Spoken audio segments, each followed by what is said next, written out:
자, 그동안 제기된 의혹이 많았던 만큼 검찰 수사 결과도 상당히 복잡하죠. 그동안 이 사건을 취재해온 최민식 기자에게 정리를 부탁해 보도록 하겠습니다. 자, 최 기자 어서 오십시오. 예. 안성 쉼터 이거 너무 비싸게 샀다는 의혹은 저희 TV조선 뉴스나인에서 처음으로 제기된 의혹이었는데 결국 배임 혐의가 적용이 됐군요. 네, 그렇습니다. 네, 정대협은 안성 쉼터를 7억 5천만 원을 주고 구입했는데요. 검찰은 당시 시세와 비교해 봤을 때 납득하기 어려운 금액이라고 판단했습니다. 예. 검찰이 여러 전문가들한테 이 감정 평가를 받아봤는데 4억 원 가량이 가장 적절했다는 답변을 받았습니다.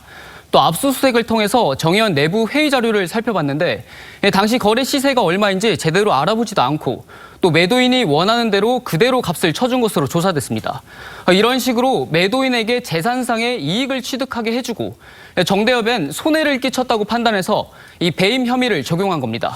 자, 살 때 너무 비싸게 산 것처럼 팔 때도 너무 싸게 팔았다 이런 의혹도 있지 않습니까? 이건 무혐의 처분됐다면서요. 왜 그렇습니까? 네, 정대협은 지난 4월 안성 쉼터를 4억 2천만 원에 팔았습니다. 구입가 대비 거의 반값에 불과한 건데요. 그래서 헐값 매각 의혹이 일었습니다. 예. 그런데 검찰은 수사 결과 배임 혐의를 적용하기 어렵다고 판단했습니다. 이 당시 감정평가 금액이 4억 1천만 원 가량인데다 이 매수자가 없어서 4년 동안 매각이 지연됐다는 점을 고려했을 때 이 위법성을 묻기는 어렵다고 판단한 것으로 보입니다. 예, 결론적으로 살 때 너무 비싸게 샀다. 이것이 이제 검찰의 판단인 셈이고, 그리고 또 하나 눈에 띄는 게 이제 횡령 혐의 아닙니까? 지금 1억 원 정도를 사적으로 사용했다 이렇게 검찰은 보고 있는데 이 1억 원은 어디서 1억이 넘죠? 이 1억 원은 어디서 빼낸 겁니까? 네, 크게 두 곳에서 빠져나왔는데요.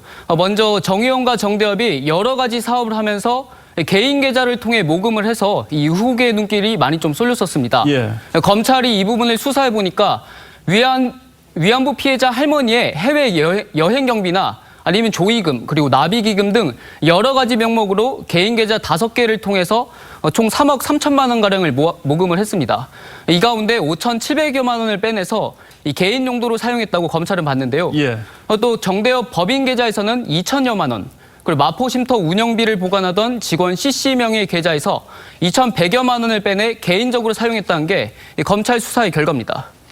모두 합해 1억 원이 조금 넘습니다. 자, 여기저기서 이제 조금씩 빼서 꺼내 쓴 돈이 1억 원이 넘는다. 이제 이런 얘기인데 그럼 이 횡령한 돈들이 어디에 쓰였는지도 지금 파악이 됐습니까? 검찰이 구체적인 사용처까지는 다 일일이 밝히지는 않았는데 유니언이 해당 금액을 사용해서 개인적인 용도로 사용했다는 걸 여러 차례 강조했습니다. 예.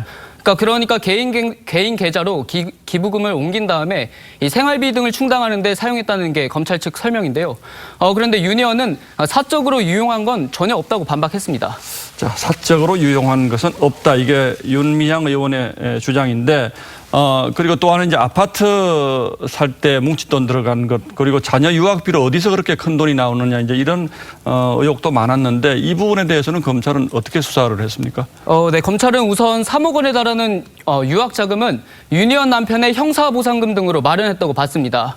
검찰은 유니언 부부의 실제 가계 수입이 또 이게 신고된 것보다 많아서 충분히 충당 가능했다는 게 검찰 시각인데요. 예. 이건 유니언의 기존 해명과 같은 취지입니다. 아파트 매입 자금도 유니언의 해명대로 정기예금 해약금과 그리고 가족들로부터 돈을 빌린 것으로 확인됐다고 밝혔는데 대신 단체 그 정의원과 같은 단체 자금이 아파트 구매에 사용됐다는 증거는 없었다고 했습니다. 자, 검찰이 오늘 상당히 여러 가지 혐의를 지금 적용을 했는데 그럼에도 불구하고 야권에서는 부실 수사다 이런 얘기가 나오는 이유는 뭡니까? 네, 우선 여성가족부가 지급한 보조금의 사용처에 대해선 제대로 들여다보지 않았다는 게 그 야권의 주장인데요. 예. 그런데 검찰은 넉 달 동안 모두 다 살펴봤고 또 정부 보조금의 같은 경우는 대부분 집행이 꼼꼼했다고 설명을 했습니다. 또 이례적인 불구속 수사란 비판도 일었었는데 이 부분에 대해서 검찰은 영장 청구 검토는 했지만 검찰 내부적으로 쉽지 않다는 판단이 나왔다고 합니다. 결국 현직 국회의원 당선인이라는 점이 주요하게 작용한 것으로 보입니다. 예, 현직 국회의원이라는 점이 이제 주요하게 적용된 것으로 보인다 이건데 물론 아직 기소 단계이고 또 윤 의원은 이 혐의를 전면 부인하고 있는 상태니까 앞으로 재판 과정에서 이제 상당한 논란이 또 예상이 되죠. 예, 최민식 기자도 그동안 수고했습니다. 잘 들었습니다. 예.